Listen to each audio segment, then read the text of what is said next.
अखंड हिंदुस्थानाचे दैवत छत्रपती शिवाजी महाराज यांच्या 393व्या जयंतीनिमित्त उपस्थित असलेले स्टेजवरचे संस्थेचे उपसंचालक मान्य श्री धुमाळ साहेब, उपप्राचार्य श्री साबळे साहेब, गटनिदेशक श्री शेळके सर, प्रगतदार साहेब, कार्यक्रमात सर्व शिक्षक वर्ग आणि अमोल जमलेले शिवप्रेमी,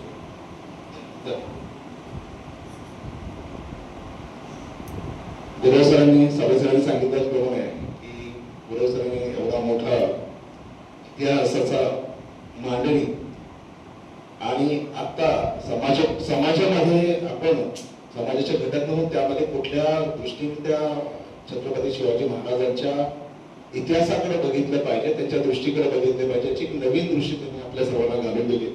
तर आपला यामधला अभ्यास आणि व्यासंग खरोखर मानण्यासारखा. माझे विद्यार्थी आणि इथे माझे विद्यार्थी माझे समजा आणि इथे आता शिक्षक फटांगरे सर यांनी स्टेजवर येताच स्टेजचा जणू ताबा घेताना एक वेगळी ऊर्जा निर्माण केली. त्यांनी सुद्धा खूप छानसं वातावरण निर्माण केलं आणि वेगळ्या पद्धतीने ITIचा विद्यार्थी आणि छत्रपती शिवाजी महाराजांनी घालून दिलेल्या धड्याचा कशी सांगड जाता येईल आणि आजच्या जीवनामध्ये आपल्याला विद्यार्थ्यांना कसा उपयोग करता येईल याचं छानसं उदाहरण वेगवेगळ्या उदाहरणातून आपल्याला त्याचे मार्गदर्शन केलं. साबळे साहेबांनी वेगळा असा छत्रपती शिवाजी महाराजांच्या दृष्टिकोनाचा आपल्याला जाणीव करून दिली, वेगळी माहिती सांगितली.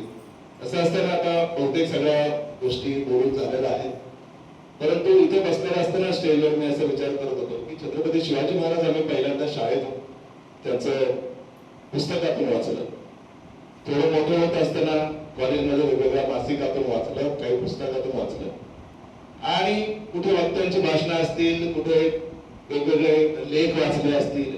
तर छत्रपती शिवाजी महाराजांची जी काही जन्मापासून तर त्यांच्या मृत्यूपर्यंतचा जर प्रवास पाहिला तर आपल्याला आठवतं की प्रत्येक टप्प्यावरती छत्रपती शिवाजी महाराज आपल्याला वेगळे भासतात. छत्रपती शिवाजी महाराज आपल्याला शालेय पुस्तकात जेव्हा वाचतात तेव्हा ते आपल्याला त्यांची स्फूर्ती, त्यांचं शौर्य एक कथारूप असं अंगावर रोमांच करणारं आढळतं. पुढे पुढे जातात तर त्यांना समाजकारणाची, राजकारणाची दिशा कशी होती, समाजावरती त्यांची ध्येय धोरणं कशी होती याची जसं जसं आपण अभ्यास करत जातो तेव्हा छत्रपती शिवाजी महाराज आपल्याला पुन्हा वेगवेगळे भासतात. छत्रपती शिवाजी महाराज हे एका व्यक्तीचं नाव जरी असतं, एका धुरंधर राजाचं नाव जरी असतं तरी त्यामध्ये असणारे विचार हे अनेक, त्यांना तुम्ही ज्या ज्या पद्धतीने पाहाल त्या त्या पद्धतीने तुम्हाला ते पाहायला मिळतात, ऐकायला मिळतात, समजायला मिळतात. आणि छत्रपती जसं म्हटलं गुरु सर की अनेक राजे प्रति महाराजी होऊन गेले, परंतु छत्रपती शिवाजी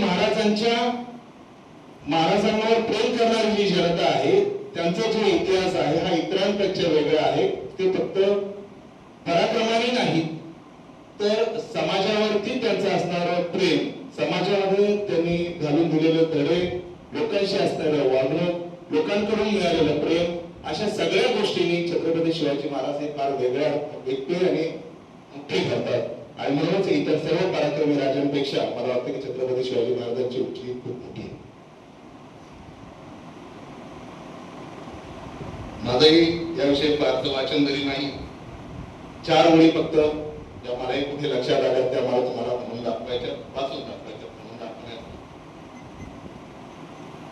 न्यायवंत, नीतिमंत, चतुरस्र, धुरंधर, रती, रणनीती, निपुण, थोर, रौद्र वैसा शंकर,